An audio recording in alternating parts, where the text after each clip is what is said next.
Dinosaur यानी कि धरती पर पैदा होने वाला अब तक का सबसे बड़ा क्रिएचर, जिसके बारे में सोचकर भी डर लगता है कि कैसे यह धरती पर राज किया करते थे। लेकिन क्या आपने कभी सोचा है कि डायनासोर से पहले धरती कैसी हुआ करती थी? चलिए हम आपको बताते हैं। हमारी धरती ने जन्म से अब तक एक के बाद कई सारी मुसीबतों का सामना किया है। इसकी सबसे पहली मुसीबत थी यहाँ मौजूद और कॉन्टिन्यूअस फटने वाले वॉल्केनो। इन वॉल्केनो से हाइड्रोजन, सल्फाइड, मीथेन और कार्बन डाइऑक्साइड जैसी जहरीली गैस निकल रही थी, जिसकी वजह से पूरी धरती पर उबलता हुआ लावा और जहरीली गैसें फैली हुई थी। लेकिन धीरे धीरे यह सब ठंडा हुआ और हमारी धरती ऐसी बन गई जैसी आज दिखाई देती है। लेकिन एक मिनट, जितनी जल्दी में हमने आपको बता दिया, यह सब इतनी जल्दी में नहीं हुआ था। असल में ऐसा होने में करोड़ों साल लग गए और इन्हीं सालों के बीच धरती पर आई डायनासोर, जिसे अब तक का सबसे बड़ा क्रिएचर कहा जाता है। मगर आज हम डायनासोर या उसके बाद की नहीं, बल्कि डायनासोर से पहले की बात कर रहे हैं कि डायनासोर से पहले हमारी धरती असल में कैसी दिखाई देती थी। हमें धरती पर जितने भी जानवर दिखाई देते हैं, उनका जन्म डायनासोर के अंत के बाद ही हुआ है, क्योंकि प्रकृति का नियम है, यहाँ जो आता है उसे जाना ही पड़ता है। और इसका सबसे बड़ा एग्जाम्पल हमारी धरती है। आज भले ही धरती पर पेड़ पौधे और इंसान मौजूद हैं, लेकिन फिर भी हमारी धरती पर 5 बार मास एक्सटिंक्शन हो चुका है, जो यह बताता है कि इंसान अपने आप में भले ही खुद को कुछ भी समझ ले, लेकिन प्रकृति के आगे वह एक तुच्छ से तिनके के बराबर है, जो कभी भी उसका नाश कर सकती है। जैसा कि हमने अभी आपको बताया कि अब तक धरती पर 5 बार मास एक्सटिंक्शन हो चुका है और आखिरी मास एक्सटिंक्शन हुआ था लगभग 66 मिलियन साल पहले, जिसे क्रिटेशियस काल का अंत भी कहा जाता है। और ये ही वो घटना थी जब धरती से इसके सबसे बड़े क्रिएचर डायनासोर का अंत हुआ था। इस एक्सटेंशन के बारे में कहा जाता है कि एक विशाल एस्टेरॉयड आकर धरती पर गिर गया था, जिसकी वजह से क्लाइमेट प्रॉब्लम्स हो गईं और धरती के सभी बड़े जीवों का 66 मिलियन साल पहले अंत हो गया। हमें पता है, अब आप सोच रहे होंगे कि इसमें नया क्या है। इसके बारे में तो हम सब जानते हैं। जी हाँ, आपका सोचना जायज है, लेकिन हम आपको बता दें कि आज हम इसके विनाश की बात नहीं करेंगे, क्योंकि आज हमें जानना है कि इन विशाल और शक्तिशाली जीवों से पहले धरती कैसी हुआ करती थी। चलो इसे हम कुछ टाइम पीरियड के अकॉर्डिंग समझते हैं। डायनासोर के युग को मेसोजोइक युग कहा जाता है, जिसे 3 पार्ट में डिवाइड किया जाता है। इनमें से पहले है ट्रायसिक पीरियड, दूसरा है जुरासिक और तीसरा है क्रिटेशियस पीरियड। अगर जुरासिक पीरियड की बात की जाए तो इस समय डायनासोर अपने सबसे शक्तिशाली रूप में धरती पर मौजूद थे और उनकी शक्ति बिल्कुल चरम पर थी, ठीक वैसे ही जैसे आज इंसान की शक्ति चरम पर है। लेकिन धीरे धीरे यह शक्ति AI यानी कि आर्टिफिशियल इंटेलिजेंस के हाथों में केंद्रित होती जा रही है। ऐसा ही कुछ डायनासोर के साथ भी था। इस समय डायनासोर अपनी फुल फॉर्म में थे। अगर डायनासोर के आने की बात करें तो इनका जन्म 240 मिलियन साल पहले हुआ था और उसके बाद 66 मिलियन साल तक यह धरती पर मौजूद थे और फिर क्रिटेशियस पीरियड में इनका अंत हो गया। लेकिन आज हमारी धरती जितनी खूबसूरत और शांत दिखाई देती है, असल में यह पहले से ही ऐसी नहीं थी, क्योंकि पहले तो ये भी सोलर सिस्टम के बाकी के प्लैनेट की तरह आग का दहकता हुआ गोला हुआ करती थी। यहाँ पर रहना तो दूर है, रहने के बारे में सोचना भी किसी डरावने सपने की तरह ही था। लेकिन फिर समय बदला और आज से करीब 4 अरब साल पहले धरती पर जीवन की एंट्री हुई। लेकिन यह जीवन इंसानों का नहीं था, बल्कि कुछ छिछले पानी के जीवों का था। ये समय वो था जब धरती का सरफेस बिल्कुल स्मूथ और प्लेन हुआ करता था।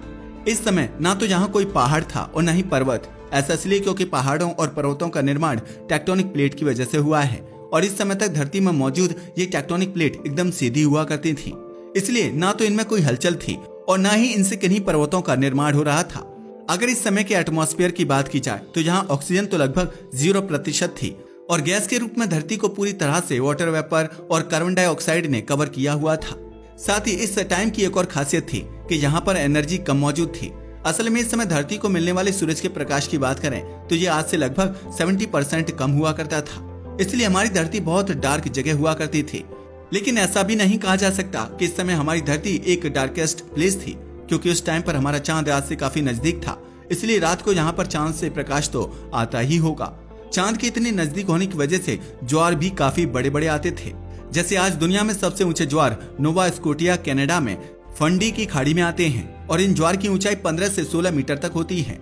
लेकिन उस समय पर 300 मीटर ऊंचे टाइड तक आते थे और ऐसा चांद के धरती के करीब होने की वजह से होता था। अब धीरे धीरे धरती की किस्मत बदलने लगी और वाटर वेपर पानी के रूप में धरती पर बरसने लगे। हालांकि ये पहली बारिश एसिडिक यानी कि अम्लीय थी, यानी कि इससे बरसने वाला पानी गर्म और नमकीन था। लेकिन यह फिर भी धरती के लिए काफी लकी साबित हुई, क्योंकि इसी में प्रिमिटिव लाइफ फोर्स ने धरती पर जन्म लिया और ये बढ़ने लगे। फिर इन्हीं में से एनएरोबिक ऑर्गेनिज्म ने जन्म लिया। लेकिन आप सोच रहे होंगे कि धरती पर तो ऑक्सीजन थी ही नहीं, फिर इन्होंने सरवाइव कैसे किया होगा। तो हम आपको बता दें कि इन जीवों की सबसे बड़ी खासियत थी कि ये बिना ऑक्सीजन के भी जिंदा रह सकते थे। और ये वही समय है जब धरती का एनवायरनमेंट काफी हर्ष हुआ करता था। लेकिन इस हर्ष एनवायरनमेंट में भी ये जीव बढ़ने लगे और फिर धीरे धीरे सी लेवल भी ऊपर आने लगा। और हमारा सूरज, जिसका 30% प्रकाश ही धरती पर आता था, यह आकार में बढ़ने लगा और यहाँ पर प्रकाश की क्वांटिटी भी धीरे धीरे बूस्ट होने लगी। लेकिन हम आपको बता दें कि इस समय तक किसी भी टाइप के डीकम्पोजर का जन्म नहीं हुआ था। इसलिए जब ये ऑर्गेनिज्म मर गए तो करोड़ों साल तक ये अपनी जगह पर ऐसे ही पड़े रहे। और अगर आज की बात की जाए तो आज जो तेल हमें मिलता है उनका सोर्स कहीं ना कहीं ये जीव भी हैं। तो उस समय डीकम्पोजर का ना होना हमारे लिए तो फायदे की ही बात हुई। खैर, अब बढ़ते हैं आगे की तरफ और यह बात है आज से लगभग 3.5 बिलियन साल पहले की। और यह हमारी धरती के इतिहास का सबसे खास टाइम है, क्योंकि इस टाइम पर कुछ ऐसे बैक्टीरिया का जन्म हुआ जिन्होंने फोटोसिंथेसिस से जीना सीख लिया। और यह तो आपको पता ही है कि फोटोसिंथेसिस से ही ऑक्सीजन प्रोड्यूस होता है। भले ही इन बैक्टीरिया ने ऑक्सीजन को जन्म दिया, लेकिन ये धरती के पहले सामूहिक विलोपन यानी कि एक्सटिंक्शन का कारण भी बने। क्योंकि जैसा कि हमने पहले बताया कि एनएरोबिक ऑर्गेनिज्म को ऑक्सीजन की जरूरत नहीं होती थी। लेकिन जैसे जैसे ऑक्सीजन प्रोड्यूस करने वाले बैक्टीरिया की संख्या बढ़ी तो इन एनएरोबिक ऑर्गेनिज्म का नाश होने लगा और इसी को धरती का पहला मास एक्सटिंक्शन कहा जाता है। वैसे इस समय तक भले ही ऑक्सीजन आ गई थी, लेकिन तब भी हमारे एनवायरनमेंट में ऑक्सीजन की नहीं बल्कि मीथेन की ज्यादा मात्रा थी। मगर फिर धीरे धीरे ये मीथेन घटने लगी। मगर इसकी वजह से हमारी धरती ने अपने पहले हिमयुग यानी कि आइस एज को देखा और इस घटना की शुरुआत हुई थी 2.4 अरब साल पहले। लेकिन ये 300 मिलियन सालों तक चली थी। इस युग को आप ऐसे समझ सकते हो कि इस समय हमारी पृथ्वी एक बड़ी सी आइस बॉल की जैसी बन गई थी, क्योंकि यहाँ पर सब कुछ फ्रीज हो चुका था और ये धरती का दूसरा मास एक्सटिंक्शन था। लेकिन इस समय भी धरती पर जीवन ने उम्मीद नहीं छोड़ी और लगभग 400 मिलियन साल पहले कुछ ऑर्गेनिज्म इक्वेटर के कोस्टल एरिया के पास आकर रहने लगे। और इस समय हमारी धरती बिल्कुल वैसी ही थी जैसा आज का मंगल है। आप जरा सोच कर देखिए कि 400 मिलियन साल पहले हमारी धरती मार्स यानी कि मंगल के जैसी थी, तो हो सकता है आज से अगले 400 मिलियन साल बाद मंगल भी धरती के जैसा हो जाए। खैर, ये काफी आगे की बात है। फिलहाल हम धरती पर वापस आते हैं।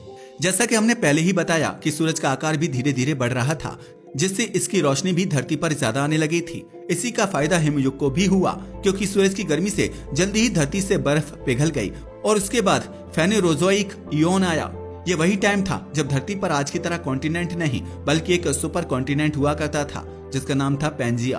उसके बाद आते हैं हम आज से 444 मिलियन साल पहले, और ये वही समय है जब तक धरती पर कोई स्पेसिफिक जीव नहीं आए थे। बस कुछ काईनुमा जीव ही सरफेस पर नजर आते थे, लेकिन ये भी एक ही जगह पर पड़े रहते थे क्योंकि इनको तैरना नहीं आता था। लेकिन अभी भले ही सरफेस पर कोई खास जीव नहीं थे, लेकिन कोस्टल एरिया में काफी जीव आ गए थे। लेकिन ये जीव हमें समुद्र की गहराई में नहीं बल्कि 10 मीटर नीचे तक ही मिलते थे। ऐसा इसलिए क्योंकि ये फोटोसिंथेसिस से ही अपने खाने को बनाते थे और उस समय सूरज की रोशनी समुद्र में 10 मीटर से नीचे नहीं जा पाती थी। यह समय इसलिए भी खास था क्योंकि अब तक धरती पर डीकम्पोजर नहीं आए थे। लेकिन फिर 398 मिलियन साल पहले समुद्र में पहले डीकम्पोजर एनिमल आए और इसी समय से समुद्र की सफाई शुरू हुई, क्योंकि उन्होंने डेड जीवन को खाना शुरू कर दिया। इसके बाद आता है कार्बोनिफेरस युग, जो 299 मिलियन साल पहले तक चला। कार्बोनिफेरस युग की सबसे बड़ी खासियत थी कि जब यह शुरू हुआ था तो ट्रॉपिकल एरिया के ज्यादातर इलाकों में ट्रॉपिकल फॉरेस्ट आ चुके थे, क्योंकि भले ही अब तक समुद्र में डीकम्पोजर आ चुके थे, लेकिन धरती पर ऐसा कोई डीकम्पोजर जीव नहीं था जो लकड़ी को खा सके। इसलिए सूखी हुई लकड़ियों का एक रेगिस्तान सा बन गया था जो डीकम्पोज नहीं हो पा रहा था। लेकिन जहां यह उस टाइम के लिए अच्छा नहीं था, लेकिन आज के इंसानों के लिए यह काफी फायदेमंद साबित हुआ, क्योंकि ये डीकम्पोज न हो पाने वाले पेड़ ही आज हमें कोयले के रूप में प्राप्त होते हैं, जिससे हमें एनर्जी मिलती है। वैसे तो ज्यादातर बातें तो हम ट्रॉपिकल एरिया की कर रहे हैं, लेकिन इस समय ट्रॉपिकल एरिया के अलावा भी फंगी, मोसेस और लाइकेन जैसे ऑर्गेनिज्म हमें दिखाई देने लगे थे। हालांकि इस समय तक बहुत सारी मछलियां और समुद्री जीव आ चुके थे, लेकिन फिर भी ये गहरे समुद्र में नहीं केवल कोस्टल एरिया में ही पाए जाते थे। ऐसा इसलिए क्योंकि फंगी ने भी अभी तक तैरना नहीं सीखा था और मछलियां भी कोस्टल एरिया में ही सरवाइव कर पाती थीं। ये पीरियड आज से 252 मिलियन साल पहले तक चला और इस समय एक महत्वपूर्ण घटना घटी। दरअसल इसी समय पर एम्फीबियंस यानी कि ऐसे जीव जो धरती और समुद्र दोनों पर सरवाइव कर सकते हैं, उनका जन्म हुआ। और इसी समय बहुत सारे बड़े जीवों की एंट्री हुई, जिनमें शामिल थे ब्रोंटो स्कॉर्पियो। असल में ये आज के बिच्छू जैसे जीव थे और इनका जन्म आज से करीब 260 से 254 मिलियन साल पहले इस धरती पर हुआ था।